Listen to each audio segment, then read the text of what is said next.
آپ کے سر کی قسم داغ کا حال اچھا ہے کہ میں تو بہتر ہوں، آپ اور مجھ پر ظلم کیجئے۔ عاشق کا رویہ یہ ہوتا ہے کہ نہ تو وہ بدلہ لے سکتا ہے کیونکہ محبوب سے بدلہ نہیں ہے، اور نہ ہی وہ اسے کسی عدالت میں بھیجتا ہے کہ اس سے محبت کی رسوائی ہے، محبوب کی رسوائی ہے، اور عشق میں محبوب کی رسوائی برداشت نہیں ہوتی۔ کہتے ہیں دیکھنا بھی تو اسے دور سے دیکھا کرنا، شیوائے عشق نہیں حسن کو رسوا کرنا۔ تو رسوائی جو ہے وہ عشق کا شیوا نہیں ہے، لہٰذا وہ عدالتوں سے بھی رجوع نہیں کرتا، لیکن وہ بڑی عدالت کے اوپر پھر انصاف کی امید جو ہے وہ رکھے ہوئے ہے۔ اب یہ بڑی عدالت پر انصاف کی امید جو ہے وہ بیٹا کیوں رکھے ہوئے ہے؟ اس کے اندر ایک پوائنٹ ہے، ایک نقطہ ہے کہ عاشق جو ہے وہ زباں بندی کرتا ہے،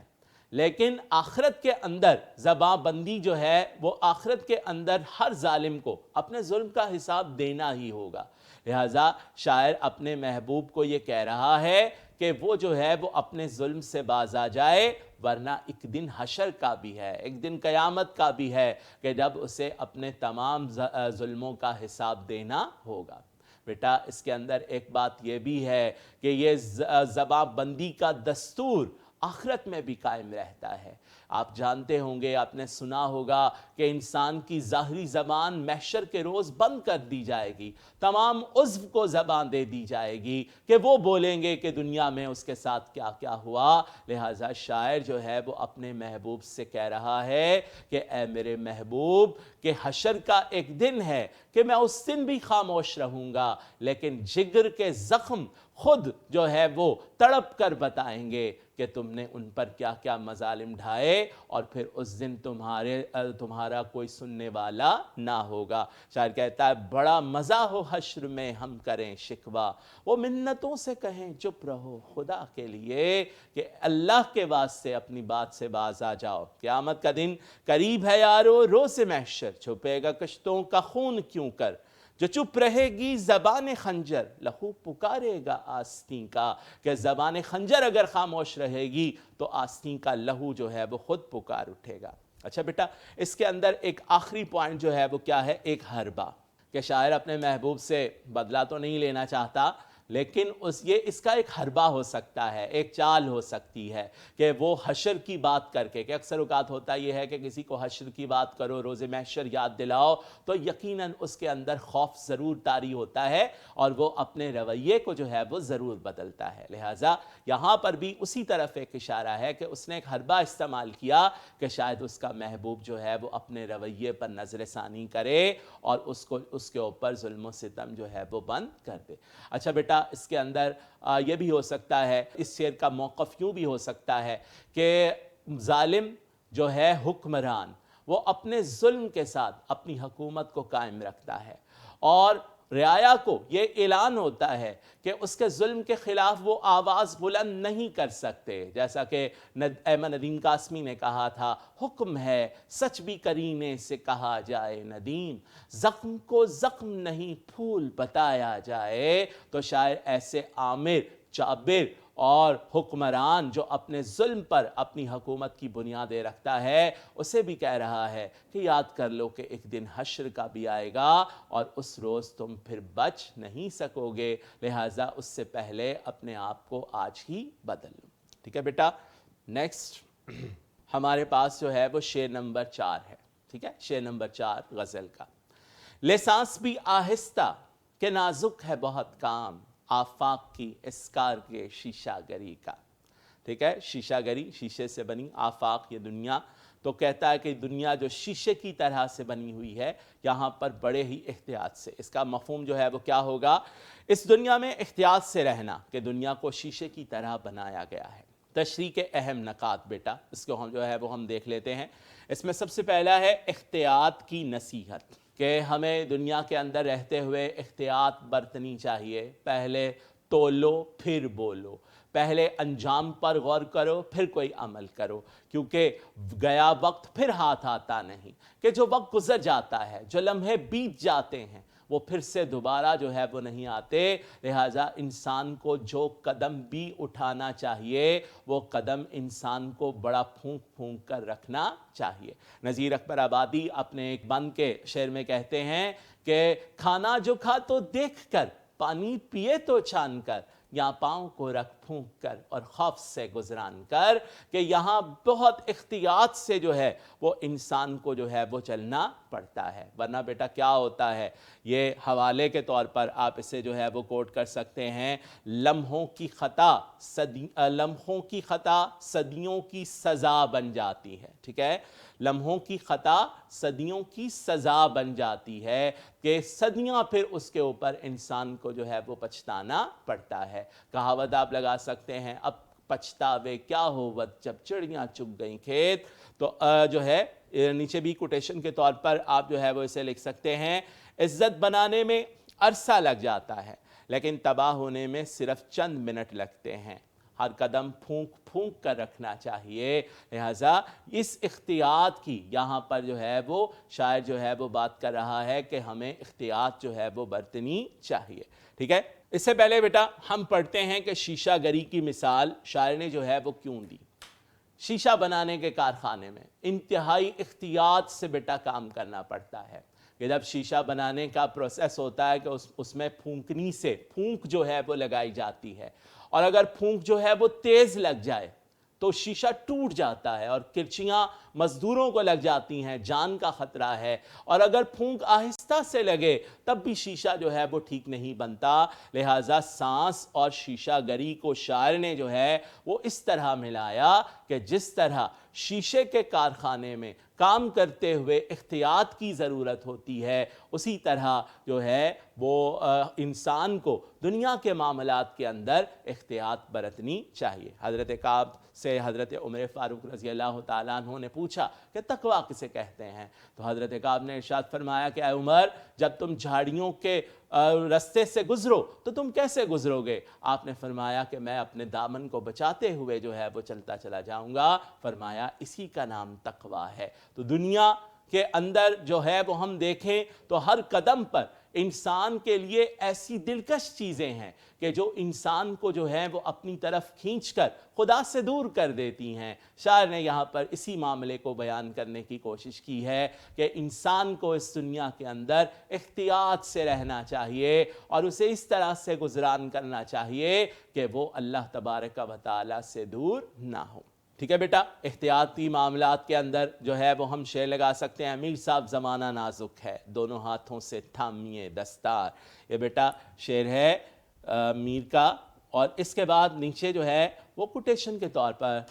جو ہے وہ حوالے کے طور پر یا اس کے ایک پوائنٹ کو جو ہے وہ آپ دیکھ لیں کہ معاملات میں احتیاط، کہ زندگی کے معاملات کے اندر انسان کو جو ہے وہ احتیاط برتنی چاہیے، کہ کوئی معاملات جو ہے میں نے پہلے کہا کہ وقت جو ہے وہ گزرتا چلا جا رہا ہے، معاملے جو ہے وہ ایسے ہوں کہ انسان کو بعد میں ان کے اوپر پچھتانا نہ پڑے۔ دوسرا ہے بیٹا تعلقات میں احتیاط ہے۔ یہاں کیا ہے کہ اللہ تعالیٰ نے انسان کو گروہی صورت میں پیدا کیا ہے، انسان جو ہے وہ معاشرتی حیوان کہلاتا ہے، تو معاشرے کے اندر رہنے کے لیے دوسرے لوگوں سے میل ملاپ اور تعلقات ہیں، جب سب کے ساتھ تعلقات ہیں بیٹا تو پھر ایک کے حقوق ہیں، ایک کے فرائض ہیں، ان تمام حقوق کی پاسداری کرنا جو ہے وہ لازم ہے، قدم قدم پر جو ہے وہ دوسرے کے حقوق ہیں، لہٰذا اس لیے ہمیں معاملات کے اندر بھی احتیاط جو ہے وہ برتنی پڑے گی کہ کہیں ایسا نہ ہو کہ ہمارا کہا ہوا کوئی لفظ، ہمارا بولا ہوا کوئی بول کسی دوسرے کے دل کو جو ہے وہ زخمی کر دے،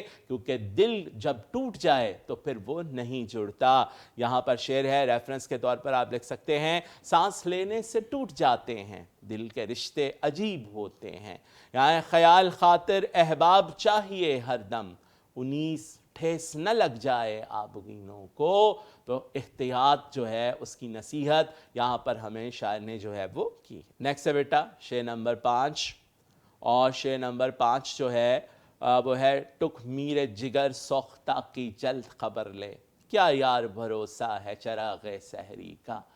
یہاں پر آپ دیکھ رہے ہیں تخلص استعمال ہوا ہے اور میں نے نظم کو پڑھاتے ہوئے بیٹا آپ کو بتا دیا تھا کہ مقطع جو ہے جس میں شاعر اپنا تخلص استعمال کرتا ہے وہ شعر پیپر پوائنٹ آف ویو سے اہم نہیں ہوتا، نہیں پوچھا جاتا سوال میں، کیونکہ شاعر کے نام کا ایک نمبر ہے اور وہ نہیں چاہتا کہ ایک نمبر پلیٹ میں رکھ کے آپ کو دے دیا جائے، وہ چاہتا ہے اس کے لیے آپ سوچیں کہ آپ نے کیا یاد کیا تھا۔ لہٰذا مفہوم پھر بھی میں نے لکھ دیا ہے، میر کی مثال صبح کے چراغ کی طرح ہے جو کسی بھی لمحے بجھ سکتا ہے، لہٰذا اس کی جلد خبر لو۔ اپنے محبوب کو جو ہے وہ کہہ رہا ہے کہ اس کی خبر لو، ٹھیک ہے۔ اس کے لیے حوالے کا شعر آپ لگا سکتے ہیں، کیا بھروسہ زندگانی کا، آدمی بلبلا ہے پانی کا، کہ جس طرح پانی کے بلبلے کا کوئی بھروسہ نہیں، اسی طرح آدمی کی زندگی کا بھی کوئی بھروسہ نہیں ہے، ٹھیک ہے بیٹا۔ یہ ہماری غزل جو ہے وہ میر کی پہلی غزل وہ مکمل ہو گئی، 5 اشعار اس کے ہمارے نصاب کے اندر جو ہیں وہ شامل تھے اور اس میں سے 4 اشعار کی جو ہے وہ تشریح ہم نے کی۔ اب بیٹا ہم ذرا دیکھ لیتے ہیں کہ ہم نے جو ہے وہ سوال کو پیپر میں پریزنٹ کیسے کرنا ہے، یہ سب سے اہم مرحلہ ہے، اس کو آپ نے ضرور جو ہے وہ دیکھنا ہے۔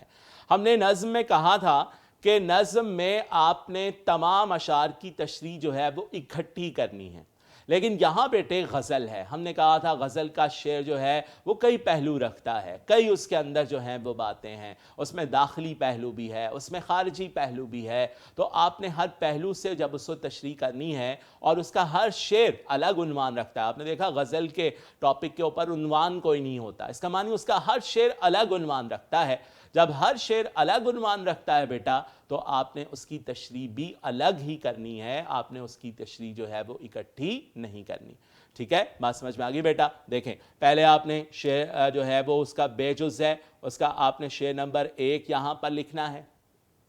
پھر اس کے بعد آپ نے جو ہے وہ اس کا مفہوم یہاں پر جو ہے وہ تحریر کرنا ہے، اور پھر آپ نے جو ہے وہ تشریح کرنی ہے۔ تشریح آپ نے شروع کی، آغاز کی 2 لائنیں، پہلے شعر کی تشریح میں آپ میر کے حوالے سے جو ہے وہ تشریح کر سکتے ہیں۔ میں نے ابتدا میں آپ کو 2 لائنیں جو ہیں وہ میر کے حوالے سے بتائی بھی تھیں اور تشریح کے لیے اہم آپ کو لکھوا بھی دی تھی، اس کے اوپر لکھی ہوئی تھی پہلے ہماری 8ویں لیکچر کے اندر، تو وہ آپ کے لیے معاون ہوگا۔ پھر آپ نے اس طرح سے جو ہے وہ شعر لگانا ہے۔ اب ایک پہلو سے تشریح کرنے کے بعد آپ ایک شعر لگائیں اور پھر اس کے بعد دوسرا پہلو جو ہے وہ آپ اس کا سٹارٹ کریں کہ اس کا پوائنٹ ایک یہ بھی ہو سکتا ہے، ایک یہ بھی ہو سکتا ہے، ٹھیک ہے۔ ایک شعر کی تشریح آپ کی مکمل ہو جائے، اور میں نے آپ کو کہا تھا کہ آپ نے ہر شعر کے لیے 2 صفحات تشریح بیٹا جو ہیں وہ کرنے ہیں، ٹھیک ہے۔ 2 صفحات آپ نے اس کے اندر تشریح جو ہے وہ کرنے ہیں۔ ایک شعر مکمل ہو جائے تو پھر آپ نے دوبارہ دوسرا شعر لکھنا ہے، اور دوسرا شعر لکھنے کے بعد آپ نے پھر اس کا مفہوم جو ہے وہ تحریر کرنا ہے، اور پھر اسی طرح سے آپ نے اس کی تشریح جو ہے وہ کرنی ہے۔ اس کے بعد پھر آپ نے جو ہے وہ دوسرا شعر مکمل کرنے کے بعد شعر نمبر 3 جو ہے وہ آپ کے سامنے آئے گا۔ آپ نے اسی طرح شعر نمبر 3 پہلے لکھنا ہے جو پیپر میں شعر نمبر 3 لکھا ہوگا، پھر آپ نے اس کا مفہوم تحریر کرنا ہے، اور پھر آپ نے اسی طریقے کے ساتھ اپنی تشریح کرنی ہے۔ حوالے کے شعر اور حوالہ جات کے قول آپ نے ضرور بیٹے لگانے ہیں کہ اس سے تشریح جو ہے وہ مدلل ہو جاتی ہے اور آپ کو پڑھنے والا جو ہے وہ زیادہ مارکس دیتا ہے،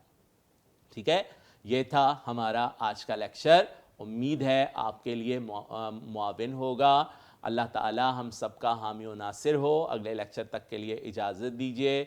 اللہ حافظ۔ السلام علیکم ورحمۃ اللہ وبرکاتہ۔